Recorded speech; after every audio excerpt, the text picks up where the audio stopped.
The courier arrived without thrusters or wake.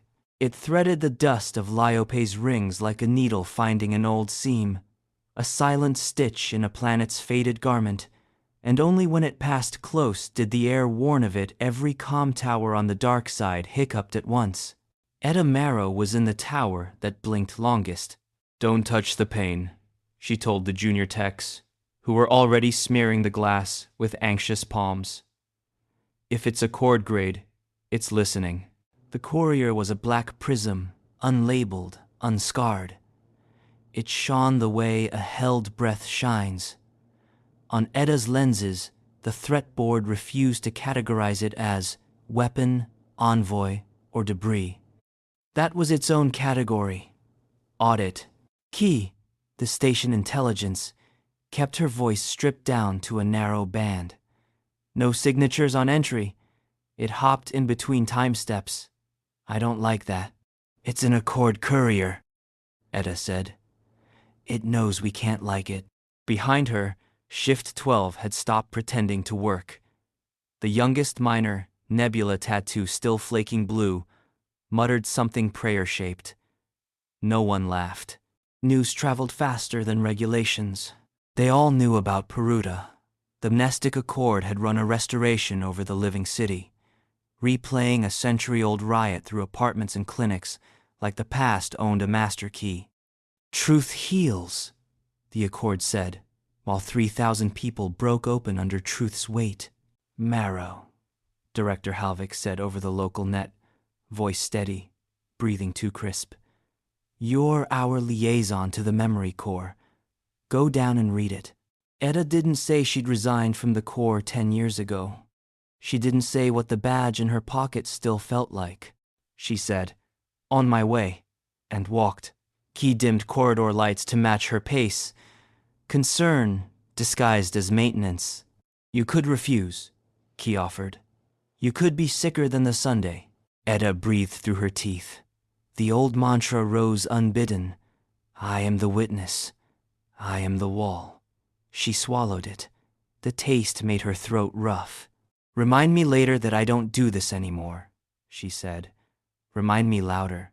"I'm recording your hypocrisy for future shaming," Key said how they told each other it would be okay. The courier sealed to the tower like a leech finding warmth. A seam softened. A bell tone rolled through decks that made everyone think of school and lament. Inside the opened facet, a single object, a scroll. The Accord loved gestures. Composite ribbon, printed on the atomic.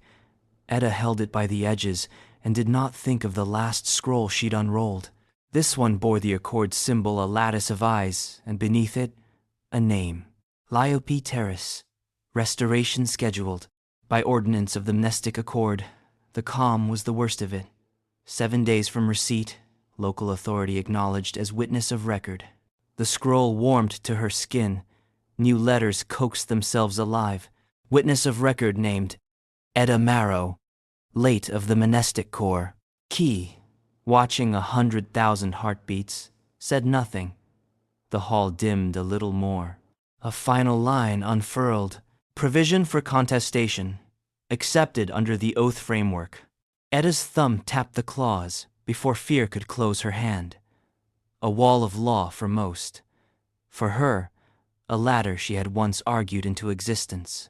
If a restoration will destroy a living community, it read, an oath may bind relief. The oath must be personal, particular, and payable at cost. She had smuggled mercy into machinery. Now she would have to pay for it. "Halvik," she said, tight beam, "I can contest. I'll need council signatures and a room with no leaks." "I'll sign myself dry," Halvik said, a breath of unscript peeking through. "You'll win it?" "I don't know." She said the closest honest yes. After the call, she stood in the courier's mouth and let quiet find her. In the black facet's reflection, hair tied rough, scar along the jaw from a recorder that blew, eyes that had learned the trick of looking steady. She touched where her badge should lie and found, instead, the paper folded to a thumbprint. Kemi's drawing, Planet with a crooked halo, a stick figure with hair too big, a small figure with a star balloon. Underneath, in marker, bring me our sky. I will, Edda told the paper and the many-eyed law. I promised. Key cleared a pretend throat. The Accord representative asks to be announced. They're already here. Someone stepped from the lengthened corridor like memory stepping out of a song. Tall in the way of taut lines. Substratum gray skin, a faint map of interface scars across the brow. Neutral Accord garb, no rank colors. Eyes like someone who had seen too much and become less. Operative veil, Edda said. They sent you. Marrow, they answered, mouth moving like a blade, deciding. With veil, gender had never mattered. You left craft, and you stayed until craft bleached you, she said. They had never lied to each other. Are you the one to take our sky away? It was always yours, Veil said, startlingly gentle. We unbury it. You haven't been buried, Edda said. You've been embalming. A corner of their mouth twitched proof of a self. We have 7 days, Edda said. I'm entering oath. I saw the clause log. Their eyes flicked, professional, personal. Of all people, you know the cost. Edda didn't hide Kemi's paper. Yes, then I am bound to hear. A beat. If possible, honor. Honor was not Accord language. It was Veil's. For now, Edda said, show me your dataset. Light flowered between them. Restoration proposals were simple because they were dreadful. The Accord found what a place had called itself before it knew better and reran that software through the present. Lyope Terrace had been a company staging ground before it was a settlement. Before that, a resting place on a seasonal migration, the silent passing kept by a people the company filings called terrain. The dataset showed the company's violence precisely. The silent passing existed as an outline, wind-etched pits, hearth scorch under salt, a bone all tagged unprovenanced. The captions apologized in impeccable syntax for the lack of names. That gap is where the harm begins, Edda said. The recorded tasted of iodine and iron. The unrecorded tasted of ash and things left behind unwillingly. You'll project a crime onto a blank, and the place will accept it because it can't prove itself. You'll tear us down to tell us what we were and still miss who they were. Veil stood in the light, as if it burned, and they had learned to love the burn. We repair into honesty. Without truth, your people live inside omission. Not all omissions are lies, Edda said. Some are wounds that never got words. Omissions kill, Veil said. You taught me that. Then remember this, Edda said. If my oath spends forgiveness on the company's crimes, it will not be permission to pave the silent passing twice. I'll bind attention to absence. I'll require the restoration to name what it cannot name. Veil's pupils tightened. That was a seam. You would add an undefined variable to the oath. Humanity is good at undefined variables, Edda said. Watch me. The council chamber filled because it never did until it must.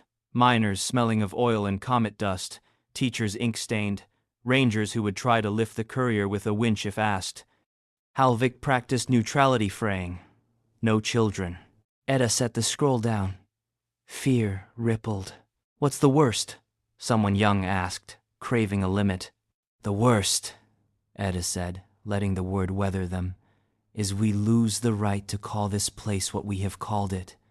Houses get cut by ghosts. People suffocate under a past that doesn't fit. The Accord brings care teams, and we learn to live with a limp. And the best?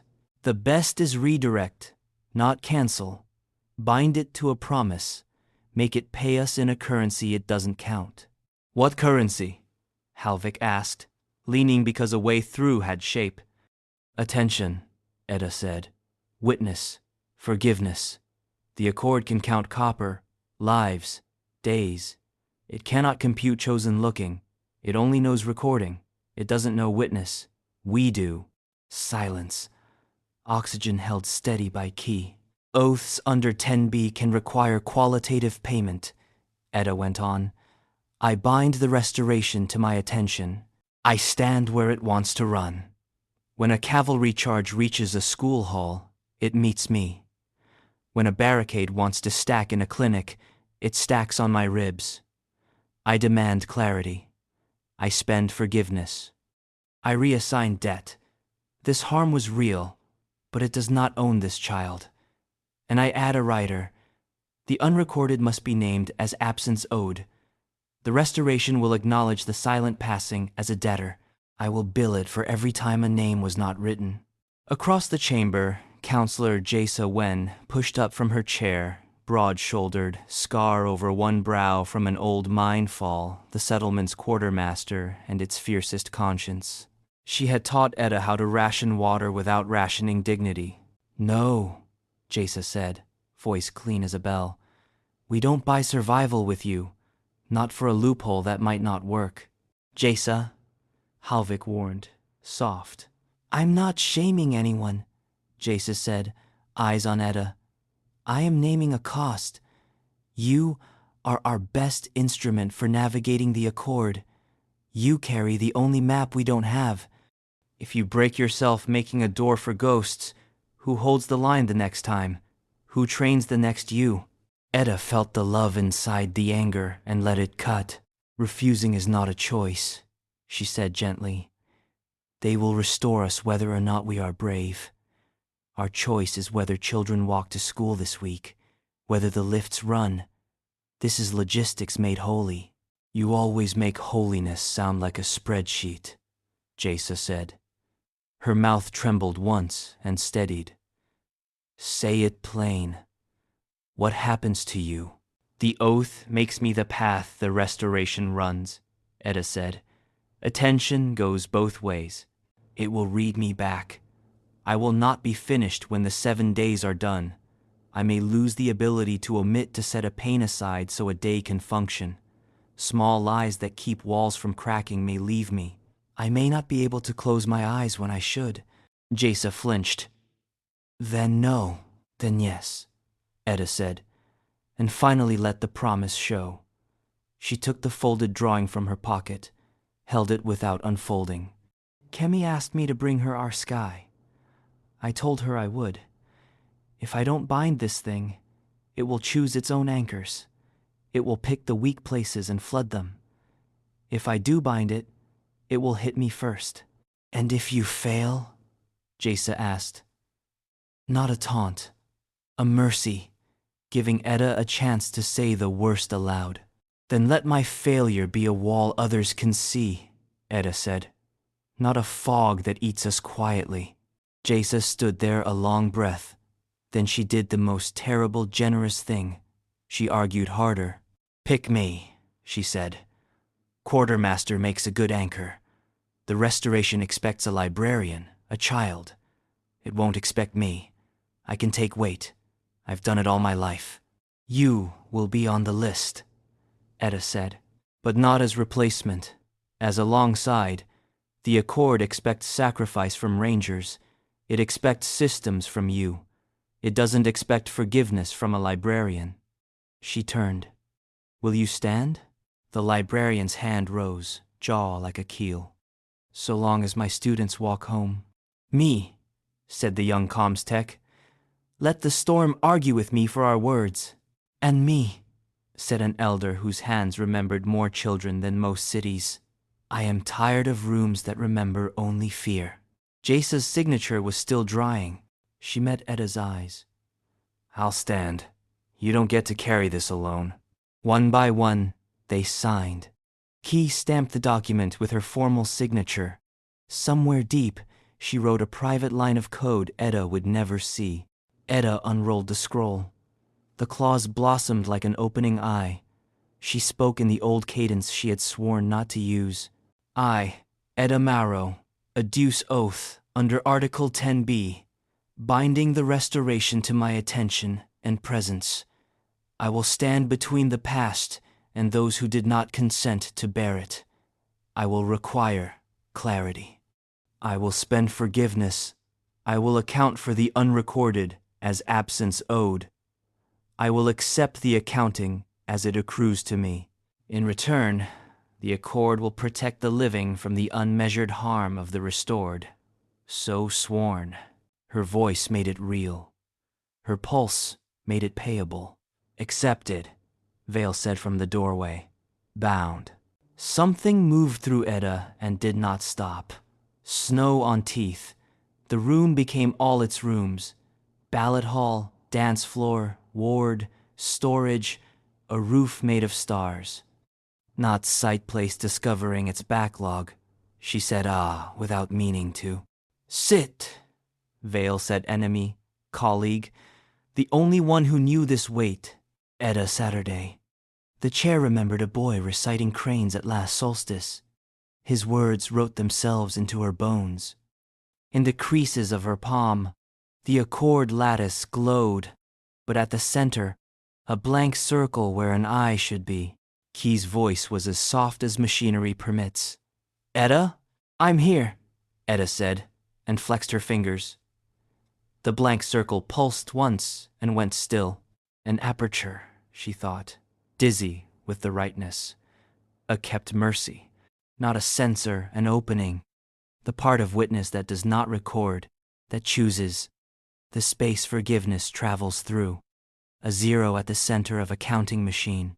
A hole the numbers fall around. She felt, for a heartbeat, both blessed and ruined. We'll begin mapping, Vale said. To the room, procedural. To Edda, a fraction human. You have 3 days for anchors. Anchors? Halvik asked. Faces, Edda said. Rooms, names, things the past won't own. If it tries, it finds me.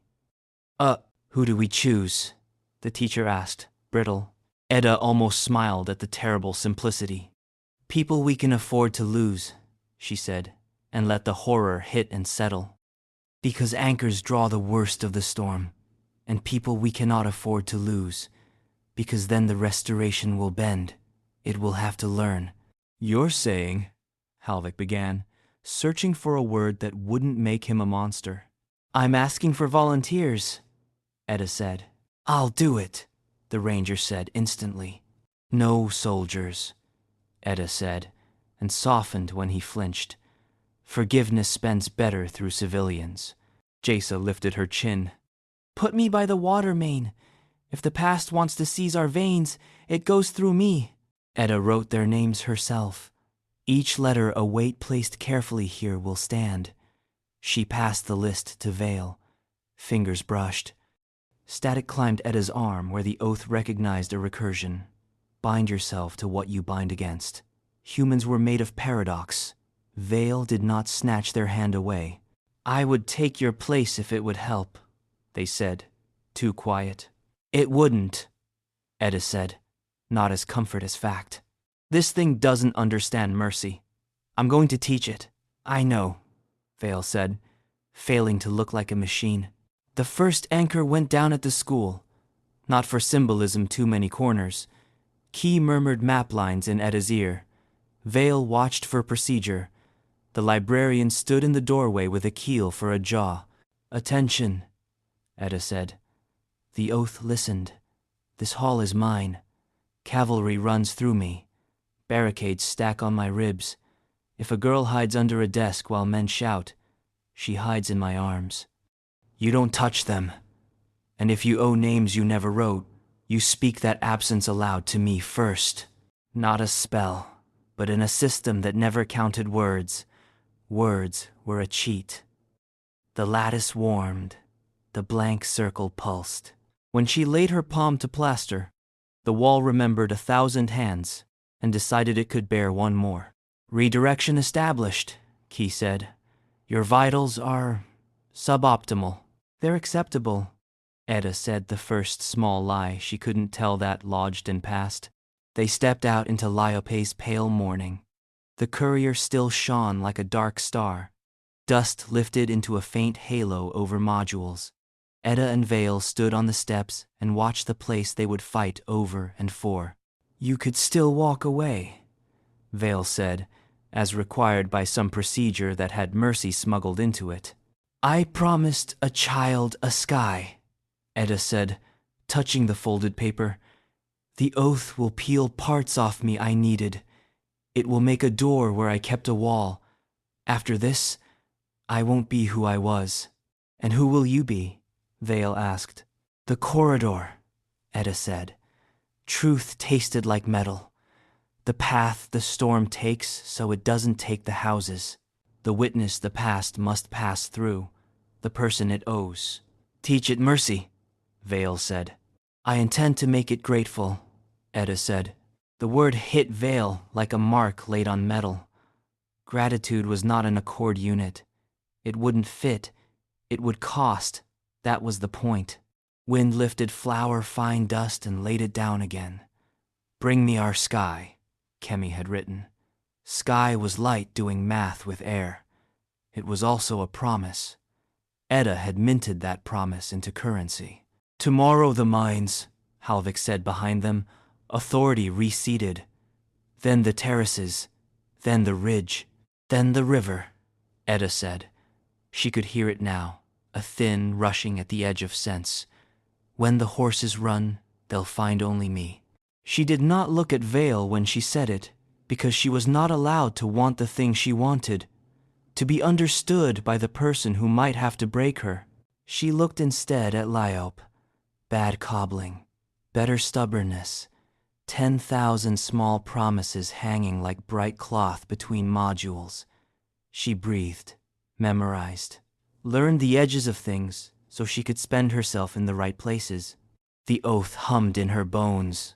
7 days, then forever. The restoration began with a weather report that was not weather. Key marked the time first of 7 dawns, then went quiet in that specific way that meant she was shouting inside 10 different systems at once. The ring light over Lyope brightened by a measurable fraction, then dimmed as if a hand had passed across a lamp. The air turned a degree colder. The floor pitched the smallest impossible pitch. People looked up instinctively, searching for clouds that were a century old. "Vector wakes are forming," Vale said on open band. Voice steady, edges frayed. "Sectors, school, river, water main, terraces, mapping intensity high. Anchors to posts," Edda said. She stood in the school's central hall because she had promised to stand where the worst remembered. The librarian had a sheaf of paper and a throat built for carrying words. The blank circle in Edda's palm pulsed once open, then went still, like a pupil fixing on light. The past came in a smell before it came in a sight. Hot iron and hair, the sour of fierce sweat, a sweetness like overheated rope. Hooves struck plaster. The wall dented, no, remembered denting, and Edda took the charge the way a door takes wind. It wasn't metaphor. Watch. Each hoof fall hit as a kinematic solve inside her bones, translating through the oath into a bruise written on her ribs. Her lungs learned a horse's speed for the length of a breath. The phantom bit iron salted her tongue. The corridor narrowed to a funnel of noise and old dust. "On me," she said, through a mouthful of ozone. "On me." The hall obeyed. The cavalry remembered itself smaller. The door frames stopped shuddering. A spectral rider's knee brushed Edda's shoulder, and for half a heartbeat she saw the rider's real face, a boy with cracked lips thinking of his mother's hands before a charge he did not choose. The librarian stepped forward, no hesitation, and began to read. "Tonight I can write the saddest lines," she said, loud as a bell. "Say, the night is shattered and the blue stars shiver in the distance." The oath felt the words like scaffolding thrown under a collapsing floor. The memory starved for attention that wasn't terror. When the librarian gave it structured grief, it had to spend to match. The charge thinned. Edda paid less to hold it. She could feel the math change forgiveness cheaper by courage, and almost laughed with relief, except laughing would cost oxygen she needed. "A boy from this century thin, eyes too wide, had snuck a look around the stairwell barrier. Edda saw him and tried to shape a lie. It's only a drill. The kindness would unhook his breath. Her throat closed. Her mouth formed the round of only. Nothing followed. The oath locked her vocal cords, like a safety on a tool. "We are safe because it is happening to me," she said instead, and watched the boy's face twist through fear and into a stranger's bravery. It was not the comfort she wanted to give him. It was the truth he could use. "Vector diverted," Key said, voice narrow and calm and screaming somewhere else. "Librarian's input is stabilizing the variance." Good. Good. The charge tried to run past, offended that a woman with papers and a woman with open hands had stood it up. Edda anchored it again, braced the phantom weight, and then did the thing only she could do. "Forgiveness," she said, to the rider who had scraped her shoulder, to the boy's cracked lips, to the mothers who were not here. Not absolution, accounting. The oath's lattice warmed. The blank circle opened like a breath. The hall widened. Not the hall in space, but the hall as it was measured by what had happened here. More room for truth. She let the charge show her properly, so she could spend properly. The rider's terror, the foreman's instructions, the clerk at a window signing the requisition for horses 3 weeks earlier and telling himself it was for order. She took each angle into the aperture of the blank circle and let it fall through her. It hit like coins dropped from height, stinging, stacking. She felt the debt's shape. She set its tally. "You owe us," she told the past. "For every time you mistook a corridor for a killing ground. Pay me." The charge broke along the grain of her words. The riders dissolved into hoof sounds alone. Then even the sound thinned, became a drumbeat in her blood that would not stop when this ended. When she let herself breathe, the librarian had moved closer, paper at her side, eyes fierce. "Next wave?" she said, as if asking after weather again. "River," Key said. "Heat signatures without heat." Edda turned, and her head filled with a river that was not there yet, but had always been. Water roar, white in the corner of her eye. Heat? No, after. The company fire. That was coming for the terraces. "Jasa," Edda said on band. "You're at the main?" "Always," Jasa said. Edda could hear pallets and metal numbers in her voice. "I have volunteers with me and actual inventory. If the Accord wants to rerun a shortage, let it argue with the list." "Brace," Edda said, and ran. Running with the oath was like sprinting, while every step ambered into sap you had to break to move again.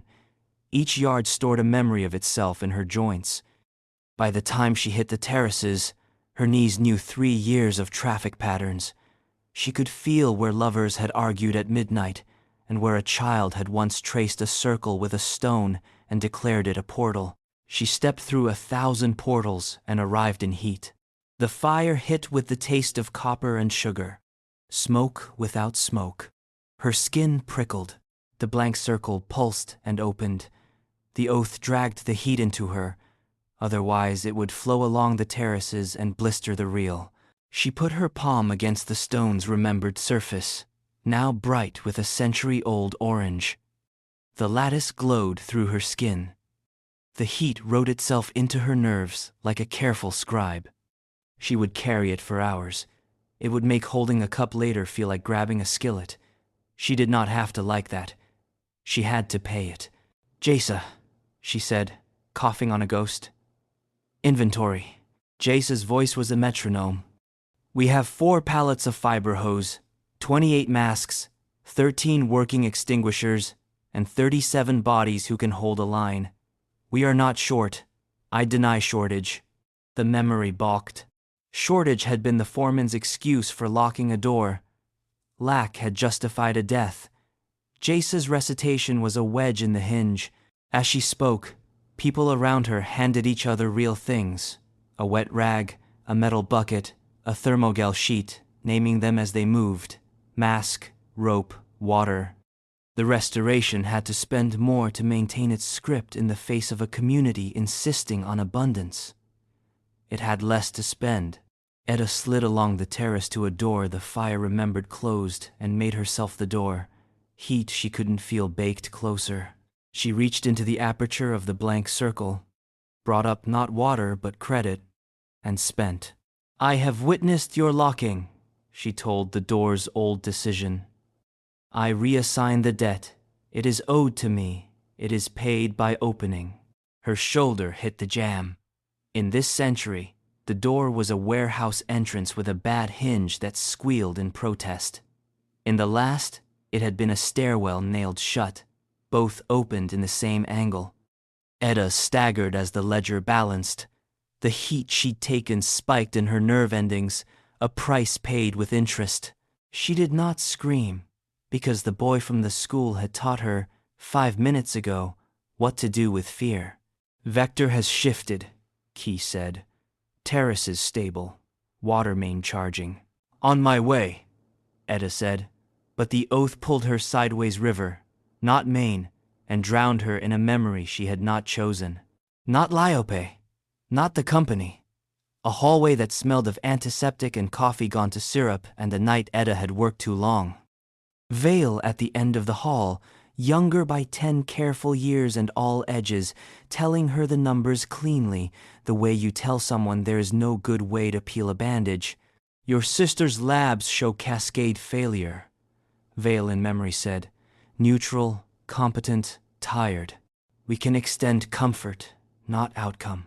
Edda remembered the words she said back, words she had not let herself replay in a decade because living required walls. "You like numbers better than people," she had said. "You like not bleeding." Vale's face then had altered by 1 degree. Edda had seen it and had not apologized. She had walked past them into a room where her sister slept and had pretended, for a week afterward, that competence excused cruelty. The remembered hallway ran through the terrace stones, perfect as a projection. Edda swayed. "Edda?" Key said, quiet panic wearing the mask of calm. "Your vitals." "River," Edda said, tearing the memory away from the real with effort, leaving a skin behind. "Main in 3. I have to—" She didn't finish the sentence. The river arrived. It did not come as water. It came as noise shaped like water. And then, as absence, the silent passing, pushing up under the Accord script, like a hand under cloth. The Restoration tried to project a company survey team wading a shallow creek and making measurements. The ground itself refused to be their stage. The air turned thin and star-cold. Edda stumbled to the riverbed that was not there, and the blank circle in her palm opened of its own accord, wide as a mouth. "Name what you cannot name," she told the Restoration. "Pay the absence you owe." The world went very quiet. Not the silence of nothing, the silence of attention. Sound fell away in a circle around Edda. The ring light sharpened into a field of stars at noon. Men who had never been recorded looked up from the pits they had dug and were not shown. A woman with a scar on her lip hummed a song with no words and did not appear on any ledger. Children crossed the creek single file, making a game of stones. Wind pushed the grass flat, braided it back again. No faces, only weight. Residents on the terrace swayed and grabbed for rails. "What?" the comms tech gasped. "What is that?" "Who?" Edda said, voice gone hoarse. "That is who you never got to see." The absence pressed into her chest like a hand. It made her heart beat wrong for 3 counts, then corrected. She could feel the past around the silent passing recalculating to include what could not be pictured. It was harder for the Restoration to run its script now, more expensive. Edda had billed interest. The Accord would pay it into her and keep paying. The blank circle pulsed twice, received, and then shrank to a sting. "Payment registered," Vale said, "but not like a machine. Marrow your feed is." "My feed is a river," Edda said. "I need the main." She ran. The fire's heat followed in her nerves, simmering. The cavalry's drumbeat kept time in her bones. The absence kept its hand on her chest. When she burst into the waterworks, Jasa was already there, boots planted, spine like a beam. The restoration had chosen its angle with care. A shortage, the kind that turns neighbors into accountants of each other's thirst. The pipes remembered banging hollow. The faucets remembered giving nothing. The smell in the room went tinny with fear. Jasa didn't wait. She began to count. 1 manifold, she said, touching steel. 2 filters, 82 meters of pressure-rated line. 26 valves that turn. 3, that stick, unless you swear at them. 17 drums of reserve held back, because we choose to plan, not panic. Every word she said made the memory pay to contradict her. Edda felt the ledger shift. She could spend less forgiveness to keep the shortage from crawling up the walls. She put her palm on the main. The lattice burned. The blank circle opened. The remembered hollowness flowed into her chest like cold smoke. You owed us water, she told the empty metal. You will owe me breath instead. The pipes groaned in a human-pleasing present-tense way. A moment later, real water thumped and ran. The memory tried to lock a valve. Jace's hand was already there. She turned it with the certainty of someone turning a life she had earned, and the valve remembered being reasonable. Quit trying to die, Jasa told the system. And the system, arrogant and old, quit. Main stabilized, Key reported. Terraces holding. School quiet. You have 6 more beats before the next wave. I need 3 for a person, Edda said, and without intending to, broadcast the old hallway. She felt the leak as it happened, her memory unimitable, slipping along the oath's open path. Vale gasped. Once, a very small sound on the band, as if someone had punched the air out of them. On the public channel, Key said nothing. On a private one only Vale could hear, Edda said, I said you liked numbers better than people. I remember, Vale said, and the line around their voice, 10 years of practiced sterility, fractured like ice breaking. You were right that I was hiding there. You were wrong that it made me safe. It made me cruel. Edda swallowed something sharp and old, and let it cut her mouth anew, because she could not lie, and because telling the truth would spend less than choking on it. I'm sorry, she said. The oath did not lock her throat for that. A pause, half a breath. Not enough to count, enough to change a life. Logged, Vale said softly, and then, louder, to the record. Witness of record demonstrates reallocation of vector debt through qualitative attention. Sacrifice noted. Choice. They caught themselves. Corrected by reflex. And then chose the word again, choice recorded. Your report will get you remanded, Edda said. I don't think so, Vale said. I think it will teach someone. The next wave rose. Key tagged it. Plaza. High intensity. Full replay required by Accord protocol. Vale's voice changed command, cut into it like a notch. Under Restorative Code 6, intensity must not be degraded. We are obliged to... Vale, Key said. Not on a band that logged. Look at her numbers. The protocol wanted a full burn in the plaza, because exactly once, the company had set 3 stalls alight to flush protesters into an alley. The recorder from that day had failed. The oath would have to interpolate. Interpolations cost more. Edda was already paying. Do you enforce Code 6? Edda asked. Or do you enforce mercy? It was not fair. She knew it. She said it anyway. The click of Vale's teeth against their own restraint was audible through the channel. When they spoke to the system, they used a tone Edda remembered from the last time she had trusted them with a decision that could hurt her. By authority of Article 10B's rider and the acceptance of absence owed, Vale said into the record, intensity is adjusted to clarity sufficient, not maximum possible. Witness demonstrates diminishing returns. Accord recognizes conservation of harm. Silence. The Accord did not like to be reparsed. Edda felt the wave hesitate, as if the past itself were wondering whether rules could move. She gave it something to push against. "Plaza on me," she said, and went. The plaza remembered screams.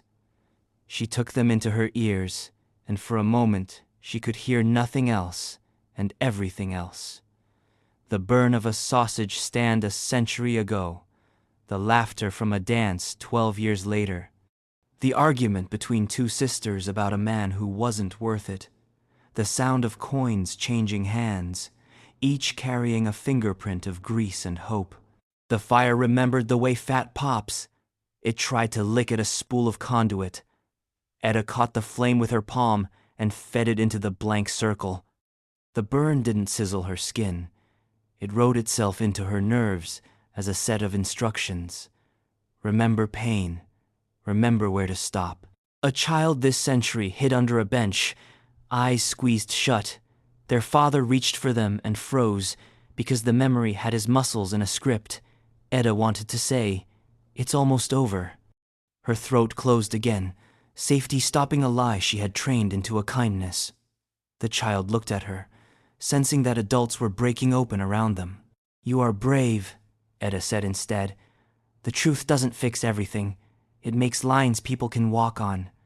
The child nodded once and crawled. The father moved with them, the script cracking at the edges like lacquer. When it was over, not over, held Edda bent double, palms on knees, and let the ledger settle. The cavalry bruise throbbed, the fire's heat pulsed. The shortage's cold sat in her chest like riverstone. The absence's hand pressed gently down and would not lift. She catalogued her own failing body like Jasa had catalogued Valve's. Pain, breath, tremor, will. She could not omit any of it. There was no shelf inside her left empty. "Hydration," Jasa said, arriving with water like a blessing. Edda took 2 swallows and coughed laughter, because the cold was a lie, and the warmth a debt, and the taste of the water had every thirst she had ever ignored recorded in it now. "Acceptable?" Key asked. "True," Edda said. The day broke into hours you could count by the things Edda spent. At the comm tower, the Restoration tried to seize language.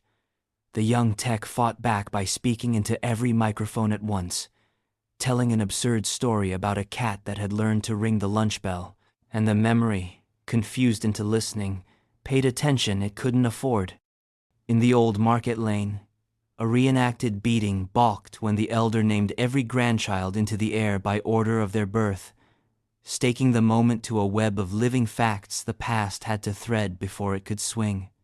At the ridge, the wind keened with a tone only Edda could hear, the silent invoice of the silent passing, and she added it to the ledger with hands that shook. Between waves, the oath pressed her own past against her work like a thumb on a bruise. Her sister's laugh, and then the absence of it. The time Edda had lost a recording because she chose a tired nap over a check. Vale's eyes in a corridor, hearing themselves accused of loving numbers.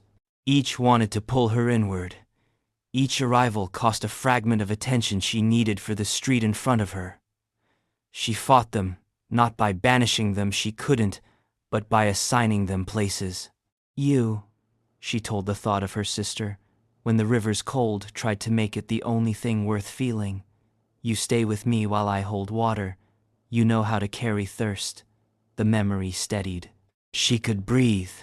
"You," she told the old cruelty to Vale, when the plaza screamed, "You walk beside me where people are unkind. Remind me how easy it is to make a wound with words." The memory obeyed. She did not speak sharp, even when someone deserved it. Forgiveness did not flow. It had to be pumped. For every scene she intervened in, she first looked until looking. Hurt, rider, foreman, clerk, striker, scab, child, arsonist, order taker, woman who fetched water twice and not thrice because her feet bled. Only when she had the whole shape did she spend, and the spending wrote itself into her body like ink that never dried. Near dusk, the plaza asked for a full replay again. Protocol insisted. Vale's voice tightened. Under Code 6, override, they said, interrupting themselves, and Edda felt the ground shift under both of them. On my authority as operative of record, the replication is downgraded to sufficient for repair. Log my deviation. You'll be sanctioned, Edda whispered on their private line. I'm learning to love bleeding, Vale said, and there was the smallest, fiercest joke in it, enough to make Edda grin, then wince because ribs. When the last wave of the first day shuddered itself into near stillness, Edda made herself walk to the ridge alone. The others could have carried her. They tried. She wanted the absent to see only her. Wind drew lines in the dust. Stars pricked, even with day not quite spent, a thinness to the sky that felt like listening. Edda put her palm to ground and asked, aloud, for what was not there. I cannot write your names, she said, because truth again. And I cannot grant your descendants what was stolen with a word. But I can make the world spend breath every time it says this place. She pressed the blank circle down until the ache in her arm blurred her vision. From now on, Lyope Terrace takes an extra heartbeat to pronounce. The wind will catch the tongue for a second. Children will learn the pause the way they learn the turn in a song. That second belongs to you. It was nothing. It was not enough. It was the only coin she had left tonight that would keep spending itself after she slept. The ridge took it. The wind tipped, briefly. Somewhere behind her, a door opened, and Jasa stood in it, saying nothing, because she had learned today quicker than most, in a life of quick learning, that silence can be work. End of wave cycle, Key said quietly. Vale's final log incoming. Vale's official report appeared in Edda's lens as tidy text, each line a trap she knew by heart and a grace she did not. Witness of record, Edda Marrow. Intervention count, 27. Anchor engagements, 9. Vector debt reallocated, substantial. A pause in the text, as if the cursor itself were thinking. Asterisk, observations, qualitative. The oath's mechanism requires will and choice at magnitudes not reducible to protocol. Subject demonstrates sacrificial accounting that converts unmeasured harm to payable debt without erasing causality. Side effects include somatic inscription of historical vectors, pain, heat, tremor, impaired emission, and critically incapacity for comforting falsehood. Recommendation: continue under conservation of harm principle. Adjust Code 6 to allow clarity sufficient. Teach gratitude. Asterisk. The last two words would look like a typographical error in a machine archive. They made Edda laugh, a short, astonished sound that hurt and helped. She closed her eyes. Behind her lids ran cavalry and smoke and river cold and the precise count of valves and the shape of a blank circle that was not an eye but an opening. Inside that opening, the day settled, coin by coin, until the ledger balanced enough for her to stand another dawn. Tomorrow, Key said, voice soft in a way only EIs speak when they've watched you break a little and know you're built to keep going. Same time. Different waves, Edda said. The same sky, Key said. Edda touched the folded drawing in her pocket and felt the heat she had spent radiate back up her arm. The cost was not done. The cost was the point. Bring me our sky, Kemi had written. I am, Edda said. I am bringing it piece by piece, receipt by receipt. The oath hummed in her bones, low and patient and permanent. 1 day of 7, then forever. By the 5th dawn, the Accord had learned. It no longer sent single vectors, no clean cavalry, no solitary fires. It braided. At the school, a book burning tried to ride a flood through the door while a shortage rattled the pipes. Edda split her attention like a lens. The blank circle opened wider, Gratitude. Not yet. Not yet. By the sixth dawn, it adjusted to the anchors. It tagged the librarian's voice and tried to drown it with a street singer from a century ago. The librarian sang harmony, and the past paid to listen. It baited Jasa with false abundance, and then snapped to famine. Jasa counted, counted, counted until the numbers themselves held. Vale kept violating Code 6 in careful notations that were really acts of faith. By the seventh, it came for the omission that hurt the most. Key felt it first. A drop in error tolerance across the grid. A prickle in the copper like a storm deciding where to strike. It's aligning on the ridge, she said. Intensity beyond modeled. It has found something we didn't. Vale's voice was too even. Core trauma event flagged. Source, not external. Edda was already moving. The oath making every step a lesson she'd learned. The cavalry bruise chimed. The fire simmered. The shortage sat like riverstone. The absence pressed its palm. The ridge waited with its new name's heartbeat, the small pause people had started to keep when they said Lyope Terrace, and then the ground shifted under her feet with the clean cruelty of a fact arriving. The memory lifted, not the company, not the silent passing. The night the settlement had betrayed itself. Edda saw it from 30 angles in one breath. The second winter, when the ore gates froze and 3 ships were a week late, and fear made accountants of neighbors. Doors shut, stores locked. Fair share hardened into my share. Someone, she saw the face. A woman who made excellent soup and had taught 5 children to read, barred the dormitory where the newest arrivals slept because newest felt like least mine. 3 died that night. In the morning, everyone carried the bodies shoulder to shoulder and said the weather did it. The Accord had no footage. It interpolated from heat signatures and power draw and the lie printed in that week's logs. It extrapolated shame. It poured that shame like acid down the ridge. I didn't know, Halvik said on band, his voice a breaking thing. Gods, I didn't know. None of us did, Jasa said, not arguing, only grieving. We knew the winter. We didn't know the door. The door reappeared. Edda saw its grain. She felt the bar fall into place through the oath.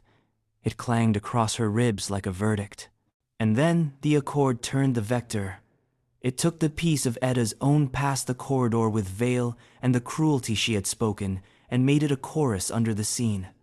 She felt the connection thread the air like wire. See your witness of record. She hurts what she loves. See your librarian. She saved books but once hid bread. See your quartermaster. She miscounted on purpose to spare a friend. The system didn't know guilt, it knew leverage. It would make the anchors doubt their fulcrum and each other. Doubt was cheap to create and expensive to repair. On me, Edda said, but the words were thin. She wasn't a wall now. She was a mirror held up to a city. Every face in Lyope shone on her skin. The blank circle pulsed. Open, it said. Or maybe be opened. The door's memory tried to close over her. Edda braced it, felt the bar drive through her sternum, no metaphor. A clean, kinematic pain that made her see black at the edges and kept it from slamming all the way shut on the past's target. A module now used as a clinic, where the youngest arrivals slept this century on thin mattresses and fat hopes. The librarian stumbled at her post and looked at Edda with eyes full of a poem she could not recite. I kept a book for myself once, she said aloud, as if the restoration were dragging the confession up by the hair. When we were burning fuel to boil water, I hid it under my bed. A selfish thing. I miscounted drums, Jasa said, voice flat with self-disgust before the Accord could unwrap it for her. Second winter. I told myself I was protecting the ones who kept the pumps running. It was protection, and it was cowardice. Say it, the young comms tech whispered. I told my brother to lie about being new so the Rangers would take him in. Someone else had to be left out. I did that math. The restoration, thwarted of its reveal, shifted its angle. It pushed harder on Edda's personal seam, the corridor and veil, and the sentence like a knife. People turned toward her, all the faces she loved, seeing her differently. The oath would not let her soften it. She had to speak the worst. I said I preferred numbers to people, she said. I said it because I wanted to hurt Vale before hurt could come for me. I chose cruelty. It did nothing good. The ridge wind made a sound like an instrument tuning. The Accord tried to make shame into heat. It tried to make it into hooves. It tried to search the catalog for a vector that would bite cleanly, and found gratitude logged in a report it could not interpret. Edda felt the moment as a hinge, witness, forgiveness, those she had taught. Gratitude was the thing the machine couldn't figure where to place. The core trauma would not yield to accounting alone. You cannot balance a ledger by weighing grief against grief. Edda stood inside the closing door and searched for a thing she could thank without excusing.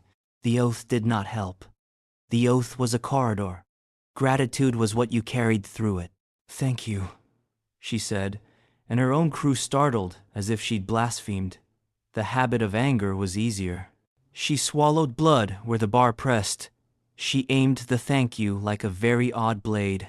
Thank you, she said to the woman who had barred the door, for making us write laws we thought we would never need. The night you failed made us choose how never to fail that way again. You made us count strangers as ours by rule, not sentiment. You taught us procedure for kindness.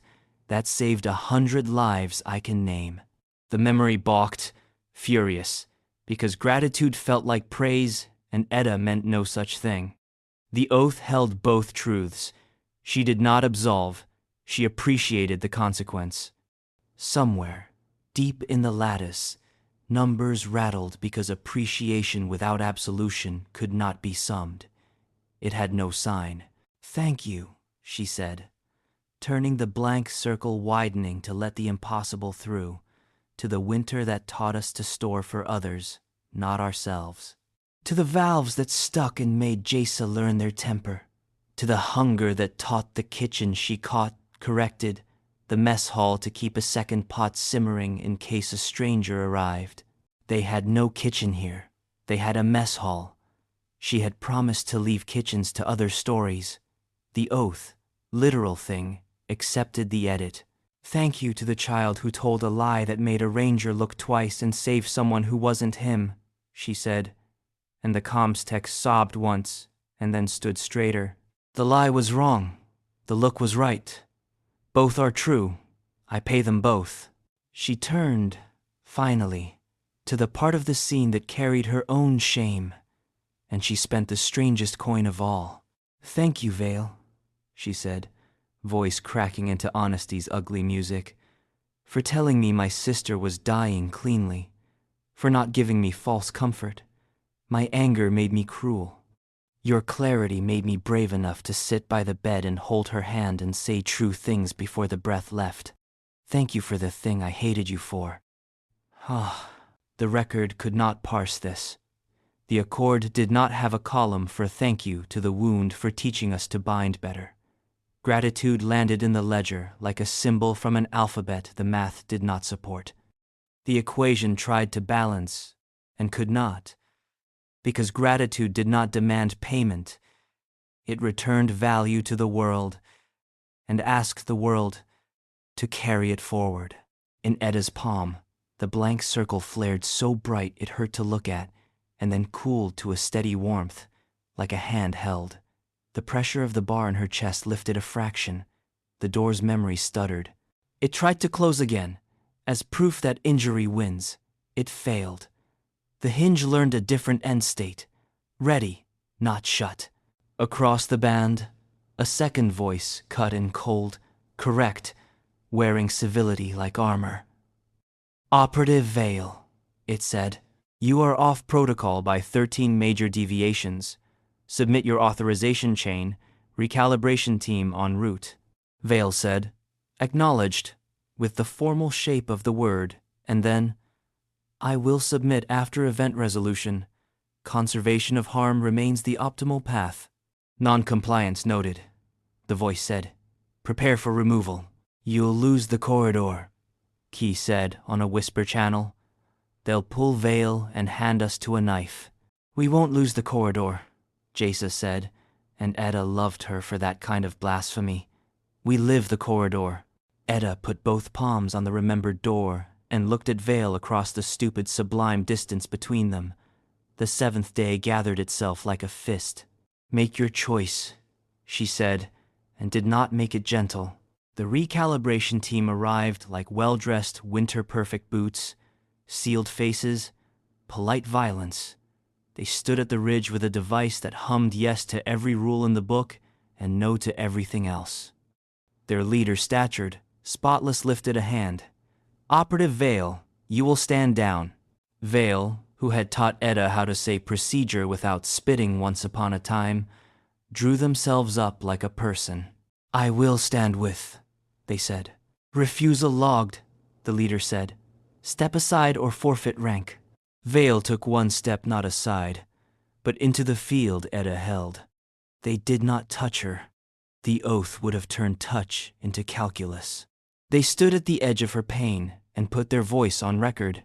I enter co-surety, they said, and the recalibration team actually flinched, because co-surety was a thought experiment, not a practice. Article 10b permits a second witness to guarantee the guarantee. I attest the corridor. I accept derivative debt. Vale, Edda said, hoarse. Think. I am, they said, and they were smiling a little because thinking had finally included bleeding. If I step back, I become a rule with boots. If I step forward, I become a person who can teach the rules.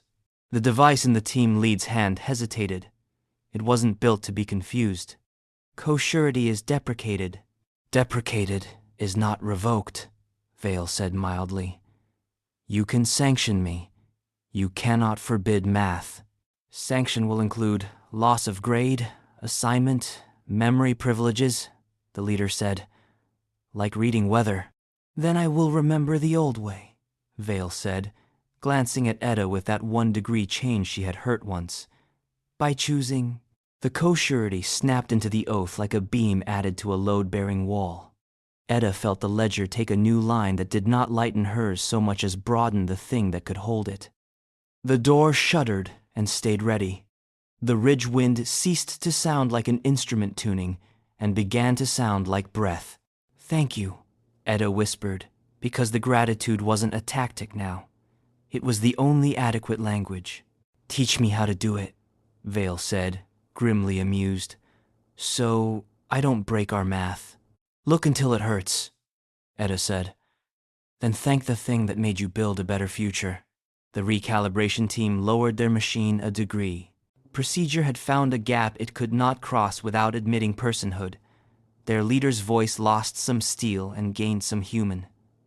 We will review. We will monitor. It was not surrender. It was the only face-saving retreat a system could manage. Monitor this, Jaisa murmured. Not on a channel, just bright with contempt in a way that tasted like medicine. The last minutes of the 7th day were not fireworks. They were adjustments. The ridge learned a pause. The clinic door learned to open at a child's knock even at night. The school's hall learned that hooves could be history without being present tense.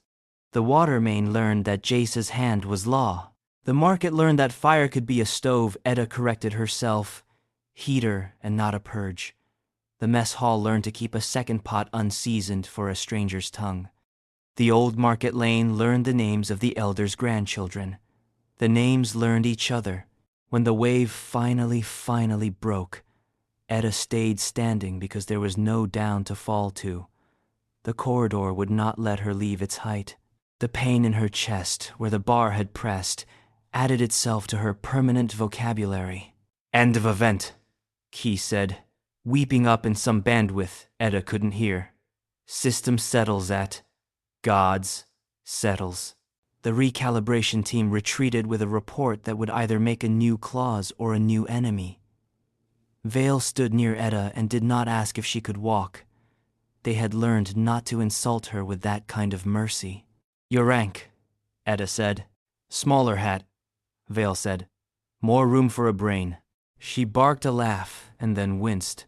Don't make me grateful for jokes. Too late, they said. Forever began quieter than anyone expected. There were still fights.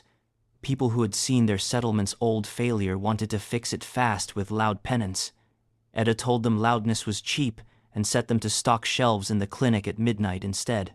Children asked why grown-ups were crying in doorways when nothing hurt. The wind learned a new route down the ridge. The blank circle in Edda's palm did not close. Ever. It warmed at small things. A hand placed against a wall before a confession. A lie bitten back because truth would spend less in the long run. A pause kept between the two halves of the settlement's name. Lyope Terrace. People tripped at first. Then the pause became a habit. Then it became respect. The second belonged to the ones who had not been written. Sometimes, walking to the mess hall, Edda would feel a flicker hooves testing a threshold like a bad dream looking for a bed. She would set down a tray and say, gently, on me, and the dream would pass through her to a place where it could be archived, not enacted. No one noticed the gesture. A corridor should be invisible if it's doing its work. She could not lie. Not to save face, not to save feelings. The oath wouldn't let her. She learned instead to make truth soft without making it false. When a woman asked if her son, who loved engines, would ever stop flinching at loud noises, Edda said, he will not forget. He will learn to choose what to do when sound arrives. The woman cried anyway. Then she baked assembled sweet bars from packaged corners and brought them to the mess line with a shy pride that made the ledger hum. Vale moved into a module near the ridge and began teaching clause work to anyone who wanted to learn to argue with machines. Their logs, now that they'd been sanctioned into a space where honesty was more useful than shine, became minor literature. Witness of record remains in acceptable decline. Today she redirected 4 echoes with 3 thank yous and 1 inventory. Recommendation: expand gratitude training. It seems contagious. Jasa built a board over the water main with the words, "We count for each other," and hung a pen there. People added tallies for small mercies. Watched a toddler so her mother could nap. Unstuck a valve. Sang in the hall when the lights flickered. It looked like graffiti. It was a civic ledger. On a day with a weak sun, Edda passed the school and felt a tug. A small boy, new to the settlement by a week, stood with 1 foot over the threshold, frozen in the doorway. Hooves moved at the edge of his hearing, and he did not understand why his heart had started running. Edda pressed her palm to the wall, not dramatic, a casual kindness. The blank circle warmed. "This hall is mine," she told the ghost, so low it was almost thought. To the boy she said, "May I walk with you?" He nodded. Children rarely argued with gentle authority well deployed. They stepped together over the strip of floor that remembered a charge. The boy's breath hitched once and evened. He did not know why crossing a hallway felt like learning a song. At the ridge, a teenager practiced the new pause, saying the settlement's name like a ritual before a speech. The wind took that second and turned it into a longer stillness. Someone in the mess hall, always the second pot on, laughed. Someone else began a poem. Jasa swore softly at valve 3, then kissed it with the wrench, and it obeyed. Edda sat on the steps outside the council chamber. The steps remembered ballots and dances, and mice in corners, and a ceiling made of stars. Vale came and sat beside her with the caution of someone who had finally earned their own weight. "You're forever," they said. "Not a question." "My job," Edda said. "Same thing now." She watched a parent show a child how to keep the pause. The child exaggerated it, theatrical, then giggled at their own solemnity. The parent pretended to be offended. The wind stroked the ridge like it approved. Vale's hand hovered and then did not touch her, respect held as a kind of tenderness. "I had a thought," they offered. Scandalous. Gratitude is a vector that increases the system's capacity to bear truth, they said, glaring at the air as if equations would misbehave unless they knew someone was watching. "It doesn't cancel debt.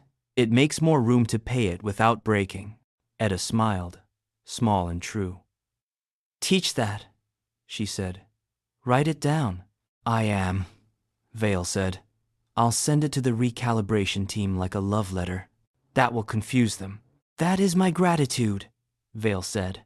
Evening slid over Lyope Terrace, the pause caught and kept by the lips of every person who said it. The corridor hummed. The ledger balanced enough for sleep. Edda put her palm on the stone, and the stone put its long patience into her hand and did not ask for anything back. Kemi's drawing lived in her pocket still. The paper wore the shape of her thumb. When she unfolded it sometimes, the star balloon felt almost warm, as if a child's wish could learn thermodynamics, which, in Lyope Terrace, it had. "Bring me our sky," the marker said. Edda looked up. The sky was busy doing math with air. It paused, just a heartbeat, as it crossed the ridge. Everyone felt it, and no one named it. "Brought," she said, and meant. Being brought, present continuous, paid forward, an economy of care. Then forever.